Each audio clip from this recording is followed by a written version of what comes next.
யாக்கோபை பழி வாங்குறதற்கு அவருடைய மாமனார் துடியா துடிக்கிறாரு. கிட்டத்தட்ட 20 ஆண்டு காலம் அவருக்கு வேலை செய்தாச்சு. ஆனாலும் அவருக்கு திருப்தி இல்லை. இப்போ தன்னுடைய பிள்ளைகளையும் தன்னுடைய ஆடு மாடுகள் எல்லாம் எடுத்துக்கொண்டு போனான் என்கிற செய்தியை கேட்ட உடனே எவ்வளவு தூரம் நீ போனாலும் உன்னை விடமாட்டேன்னு பின்னாடியே துரத்திட்டு வர்றாரு.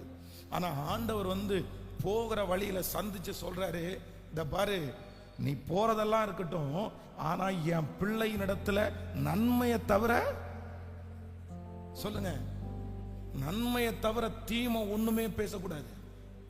ஆனா இங்க யாக்கோபு பிந்தி தனித்திருந்தான்.